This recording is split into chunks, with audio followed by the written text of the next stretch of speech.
Ei, gente, é muito bom poder estar com vocês hoje. Domingo passado, nós fomos abençoados através da palavra que o Senhor trouxe ao nosso coração, ao meu coração, ao seu coração, pelo Rendel, nosso seminarista. Foi um tempo muito especial para a minha vida, tenho certeza de que para a sua vida também. Mas é bom voltar, é bom estar aqui com vocês hoje, nesse encontro, e um encontro especial, na verdade, um mês especial, mês onde nós comemoramos o primeiro aniversário da nossa comunidade, da Igreja Ser Amor, e quanta coisa já vivemos ao longo desse tempo, e quanta coisa nós ainda temos para viver. Ao longo dessa semana, eu recebi algumas palavras completando, essa frase, o que um ano de Ser Amor representa para a sua vida, para a sua história, e foi muito, muito legal, gratificante ouvir relatos, ler, enfim, receber mensagens do que a Ser Amor tem representado na vida de pessoas ao longo desse nosso primeiro ano. E para hoje eu peguei duas palavras que apareceram lá no nosso Instagram, no Instagram da nossa comunidade, que é a palavra renascimento e a palavra vida. Então hoje a gente vai conversar sobre isso, renascimento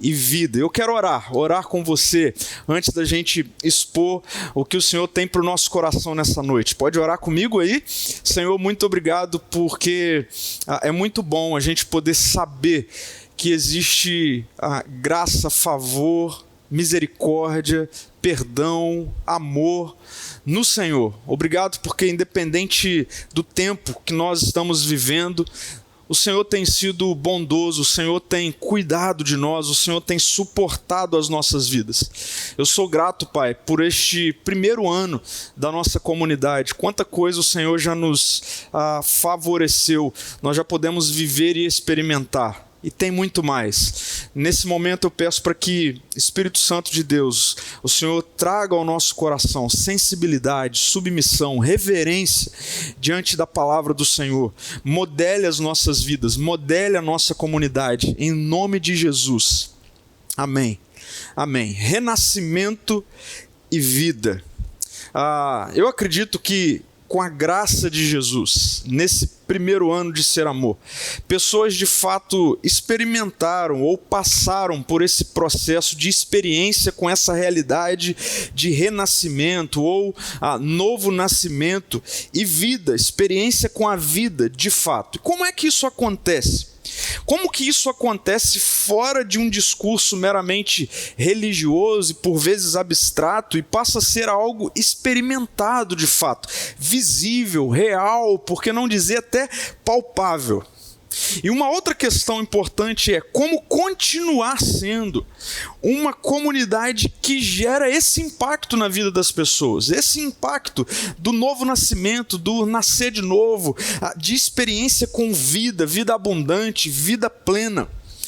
Toda essa série de aniversário será feita a partir de cenas narradas nos evangelhos, de encontros de Jesus com algumas pessoas. E tem uma cena que sempre vem à minha mente quando eu penso nessa dimensão de alcance do Evangelho. Essa coisa de nascer de novo, de renascimento. E também essa realidade de passar a viver vida de fato, de ter experiência com a vida de fato, vida plena. Essa realidade de passar por uma segunda chance de viver plenamente. Sempre que eu penso nisso e olho para as Escrituras, eu penso no encontro que Jesus teve com uma mulher que fora brutalmente levada até Jesus com a intenção tanto de envergonhar e condenar aquela mulher, como também de envergonhar e condenar Jesus. Eu estou me referindo a um encontro narrado nas Escrituras, no Evangelho de João, no capítulo 8, e eu vou ler esse encontro, o relato desse encontro, que vai do versículo 1 até o versículo 11. João 8, do versículo 1 ao versículo 11. O texto diz assim: Jesus voltou do Monte das Oliveiras, mas na manhã seguinte, bem cedo, estava outra vez no templo. Logo se reuniu uma multidão e ele se sentou e a ensinou. Então versículo 3, os mestres da lei e os fariseus lhe trouxeram uma mulher pega em adultério e a colocaram diante da multidão. Mestre, essa mulher foi pega no ato de adultério, disseram eles a Jesus. A lei de Moisés ordena que ela seja apedrejada. O que o Senhor diz?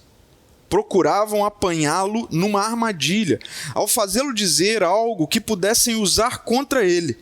Jesus, porém, apenas se inclinou e começou a escrever com o dedo na terra. Versículo 7, eles continuaram a exigir uma resposta, de modo que ele, Jesus, se levantou e disse: aquele de vocês que nunca pecou, atire a primeira pedra. Então, inclinou-se e novamente voltou a escrever na terra. Quando ouviram isso, foram saindo, um de cada vez, começando pelos mais velhos, até que só restaram Jesus e a mulher no meio da multidão. Então, Jesus se levantou de novo e disse à mulher: onde estão os seus acusadores?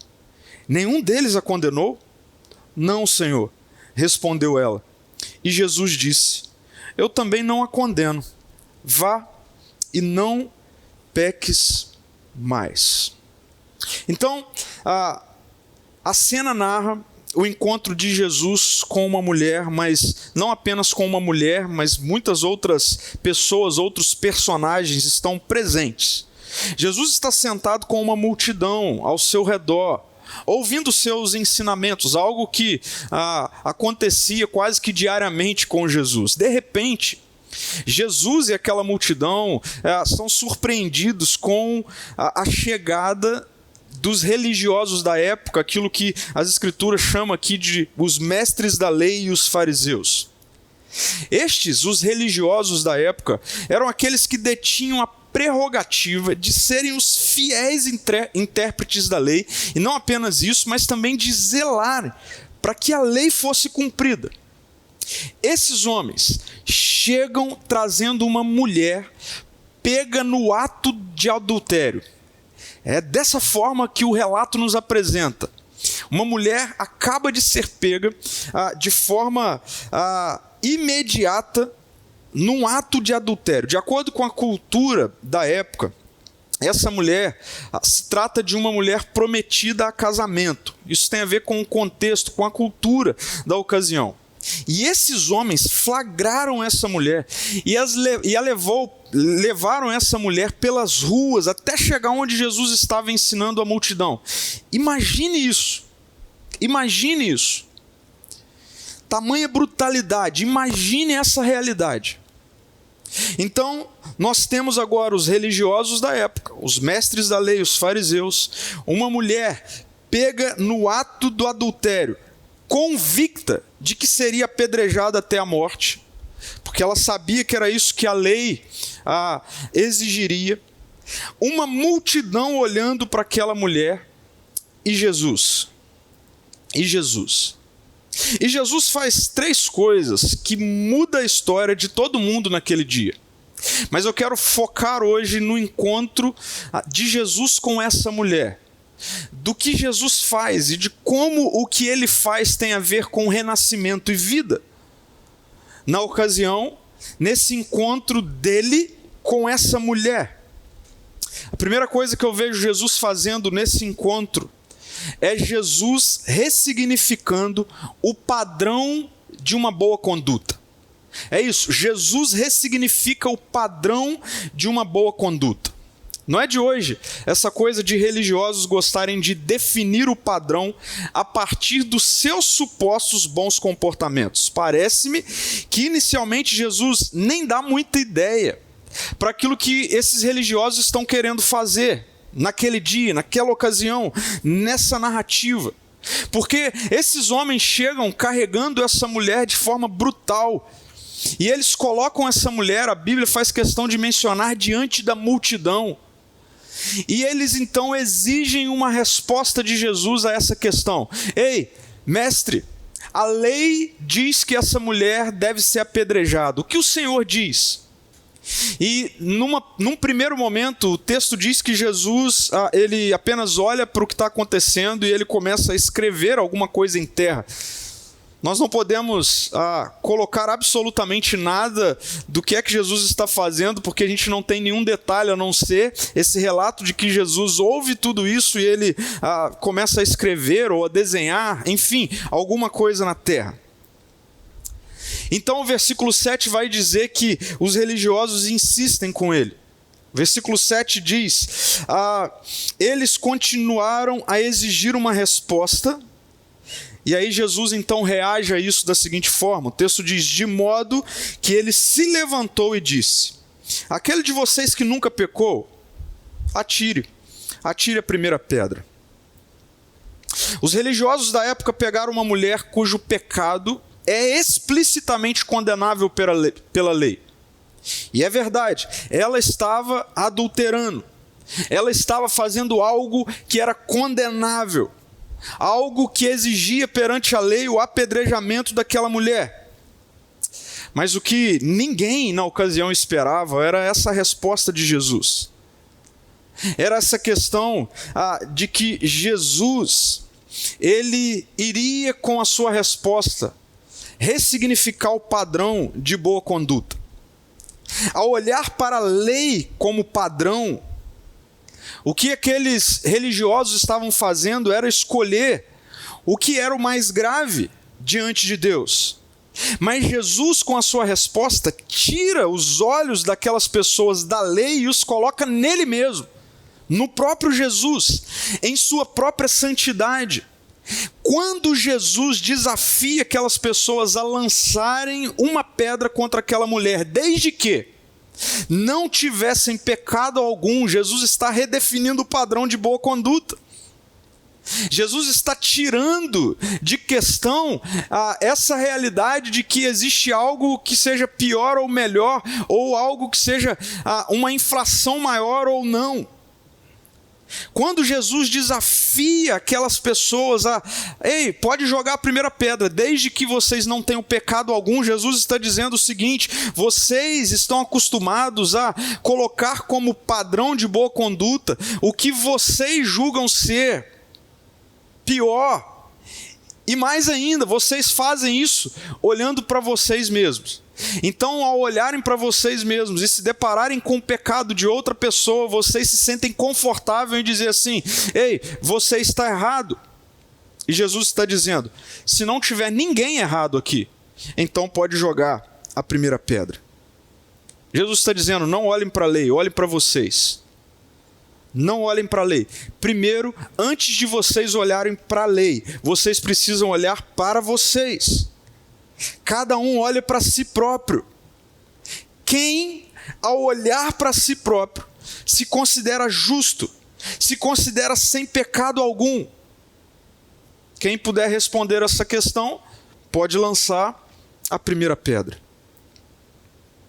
E todo o desfecho dessa narrativa vai mostrar que o que Jesus estava fazendo era de fato redefinindo o padrão de boa conduta, ao se colocar como aquele que é o padrão.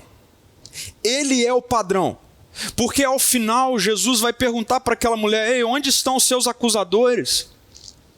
Todos saíram, e aquela mulher vai dizer sim. Jesus diz, ninguém a condenou, e aquela mulher vai dizer sim, ninguém me condenou. E Jesus então vai dizer, nem eu a condeno, como quem diz, se existe alguém aqui que poderia te condenar, porque é este que tem o padrão de perfeição, esse alguém sou eu. E eu, podendo condená-la, não a condeno. Ao redefinir o padrão, a coisa complica para todos aqueles presentes na ocasião. Todos, ao ponto de cada um deles, e a Bíblia faz questão de mostrar isso, cada um começa a se retirar, dos mais velhos aos mais jovens, envergonhados. Jesus redefine o padrão de boa conduta. Mas, após redefinir o padrão, toda essa narrativa, esse encontro de Jesus com essa mulher nos mostra que Jesus conhece e acolhe o pior daquela mulher. É verdade, aquela mulher não é uma vítima. Apesar de todo o movimento que aqueles religiosos fizeram, sim, passa uma realidade de covardia, de algo que Jesus de fato não aprovou. Não exclui o fato de que aquela mulher fora pego num ato de adultério. Aquela mulher não é uma vítima. Aquela mulher de fato estava agindo de maneira destrutiva para a sua própria vida e para quem fosse, por exemplo, se casar com ela. O ato daquela mulher é um ato, sim, terrível. Não é um ato justificável, não é um ato aprovável. Pelo contrário, ela não é vítima. A questão é que é assim, nesse dia péssimo, que Jesus a conhece, que Jesus se depara com aquela mulher. E Jesus conhece aquela mulher nessa ocasião e acolhe aquela mulher nessa ocasião. Ou seja, no seu pior dia, no seu pior momento. Imagine alguém na época de Jesus sabendo que estaria diante de Jesus. Nessa ocasião, Jesus já era alguém conhecido na região. Todo mundo queria conhecê-lo, todo mundo queria tocar nele, todo mundo queria estar onde ele estava. Eu tenho plena certeza de que se aquela mulher soubesse que ela estaria diante de Jesus, ela escolheria uma outra ocasião para estar diante de Jesus. Mas aquela mulher nem pode muito escolher como ela estaria diante de Jesus. O fato é que ela agora está diante de Jesus como uma mulher de fato pega em adultério, envergonhada, no seu pior dia, no seu pior momento. E é assim que Jesus a conhece, mas também é assim que Jesus a acolhe. É assim. Jesus acolhe. Jesus não permite que ninguém lance uma pedra contra aquela mulher. Mesmo aquela mulher estando no seu pior dia, no seu pior momento. Jesus conhece aquela mulher no pior dia dela, mas Jesus acolhe aquela mulher também no seu pior dia. E por fim, após redefinir o padrão de boa conduta, e após conhecer e acolher o pior daquela mulher, agora Jesus faz um terceiro, e eu quero trazer como um último movimento daquela ocasião. Jesus oferece uma nova vida, renascimento para aquela mulher. E aqui, eu quero propor a você um outro olhar para o que Jesus está fazendo e para como Jesus fala com aquela mulher. Porque eu já ouvi algumas mensagens, algumas reflexões a partir desse texto, algumas pessoas falando desse texto, e quando chega nesse final, mudam até o tom da voz para parecer que Jesus agora ia dar uma bronca naquela mulher. Para mim, isso não faz nenhum sentido. Vamos voltar. Os religiosos levam aquela mulher diante da multidão para condená-la, envergonhada. Jesus, diante da multidão, conhece aquela mulher e acolhe aquela mulher no seu pior dia. Quando a multidão se retira, Jesus corrige aquela mulher, mas ele corrige aquela mulher oferecendo a ela redenção, nova vida, renascimento. É assim que eu vejo esse dia.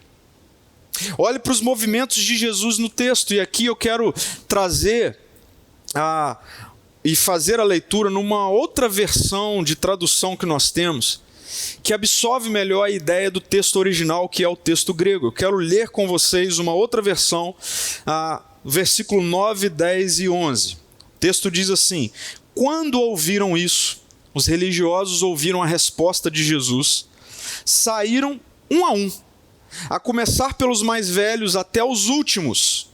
Ficaram só Jesus e a mulher que estava no meio.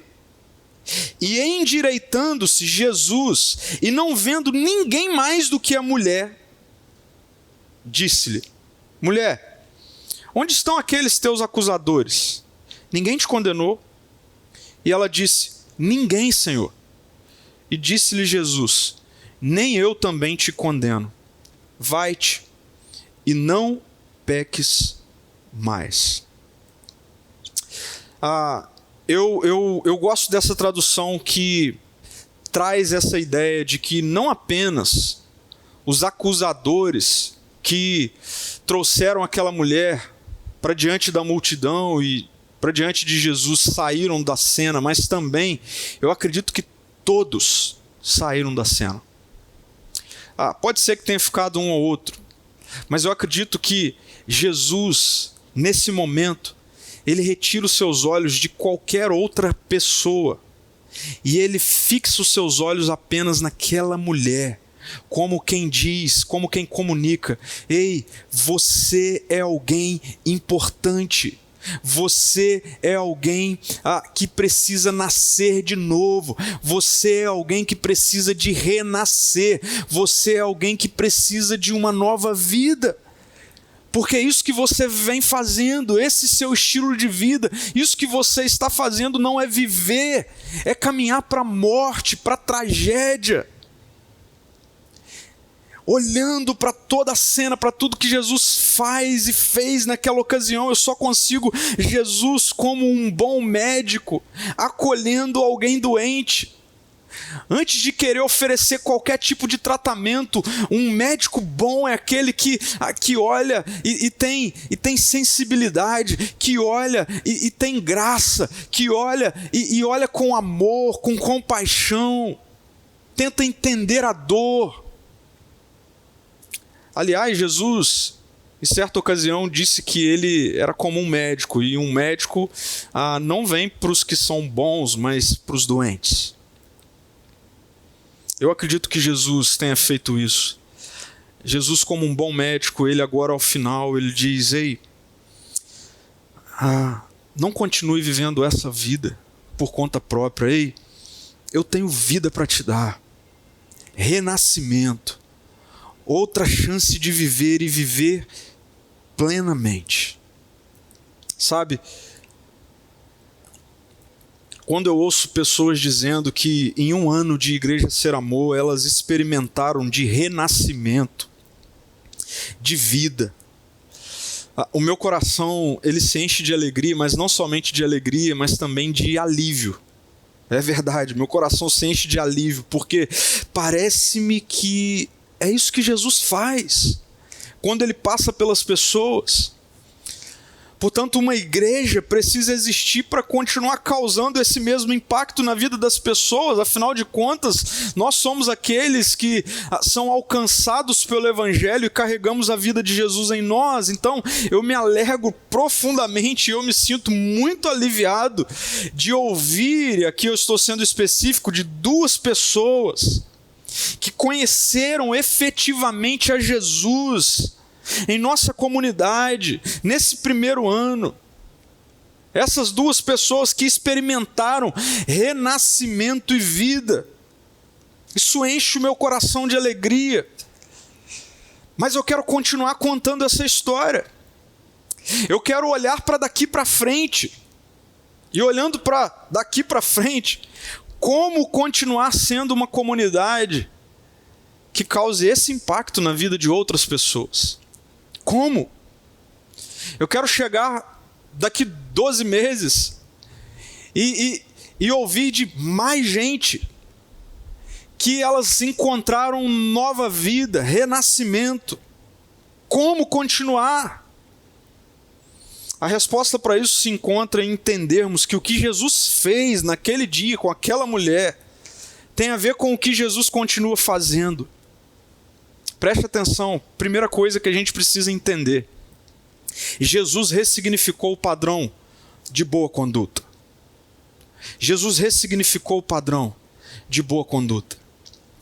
Eu já ouvi muitas mensagens nesse texto também destacando a postura dos religiosos diante de Jesus como uma forma de exortar, de chamar a atenção da igreja. Gente, eu tenho vergonha alheia de imaginar que a igreja continua tendo essa postura dos religiosos dessa época, da época em que nós lemos o texto.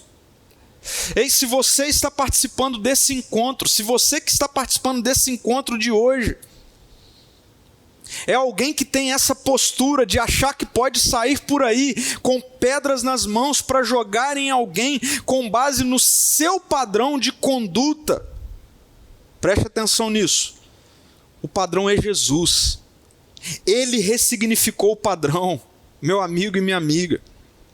E, gente, diante dele, só resta uma postura para todos, soltar as pedras e reconhecer que todos nós não somos dignos. A gente gosta desse negócio de estar diante das pessoas, comparando o pior delas com o nosso melhor, ou com o nosso suposto melhor. Essa é a postura dos religiosos. É por isso que muita gente, eu já ouvi isso de muitas pessoas, tem o seguinte discurso: como é que pode Jesus amar aquela pessoa? Como pode Jesus alcançar aquela pessoa? Como pode Jesus abençoar aquela pessoa e não a mim? Olha o que eu faço, olha como eu sou, olha o meu esforço. Quando nós fazemos isso, o que a gente está comunicando é que o padrão sou eu mesmo. Mas você precisa saber que o padrão é Jesus. Ele é o padrão. E de verdade,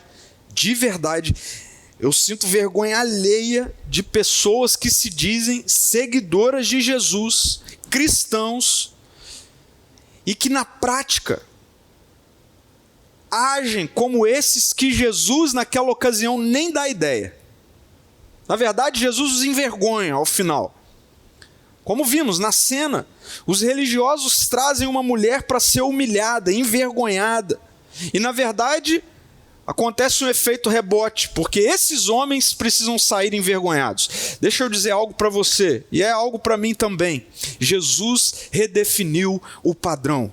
O padrão, meu querido e minha querida, não é o seu melhor, assim como o padrão não é o meu melhor. O padrão é a perfeição de Jesus. O padrão é o melhor dele, e ele é perfeito.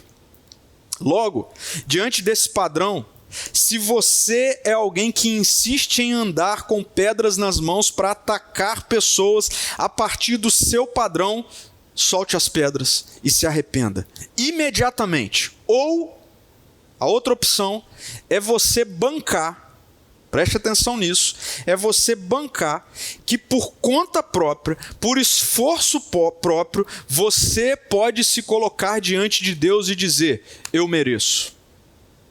Essas são as duas opções. Ou solte as pedras e se arrependa e entenda que o padrão é Jesus. Ou banque que por conta própria, por esforço próprio, por mérito próprio, você pode chegar diante de Deus e dizer: eu mereço. Deixa eu dizer algo, nem tente. Mas outra coisa que acontece naquela ocasião com aquela mulher e que continua acontecendo hoje, é que Jesus, ele continua conhecendo e acolhendo o seu pior, assim como o meu pior. Aquela mulher foi colocada diante de Jesus com o pior dia dela, com o pior momento dela. E Jesus a acolheu. A minha pergunta para você hoje é: como é que você está? Como que você está agora? Agora. Qual é o seu pior agora? Como que você hoje, nesse domingo, se encontra? Como é que foi a sua semana? Como tem sido os seus meses? Como você está agora? Deixa eu te dar uma boa notícia. Jesus conhece o seu pior e Ele acolhe você do jeito que você está. Do jeito que você está. Do jeito que você está agora. Do jeito que você está a partir desses meses, dessa semana. Jesus conhece e Jesus acolhe. Você não precisa correr para se maquiar, correr para colocar uma máscara, correr para, sei lá, de alguma forma tentar passar uma outra realidade, a não ser de fato a realidade, porque, meu querido e minha querida, Jesus conhece o seu pior e Ele acolhe o seu pior dia, o seu pior momento, a sua pior postura, a pior coisa que você já tenha feito na sua vida. Jesus conhece e Jesus acolhe. E por fim, Jesus, ele continua oferecendo o mesmo que ele ofereceu para aquela mulher: redenção, renascimento, uma nova vida. Não é sobre Jesus acolher o nosso pior momento e passar a mão na nossa cabeça e dizer assim: ei, pode continuar fazendo o que você está fazendo, pode continuar vivendo do jeito que você está vivendo, pode continuar, está tudo certo. Não. E sabe por que não é assim? Porque Jesus ama demais a sua vida para deixar você do jeito em que Ele te encontra. Jesus ama demais a minha vida para me deixar do jeito em que Ele me encontra. Ele encontra a minha vida e a sua vida no nosso pior momento, mas Ele encontra o nosso pior momento para dar a mim e a você o melhor.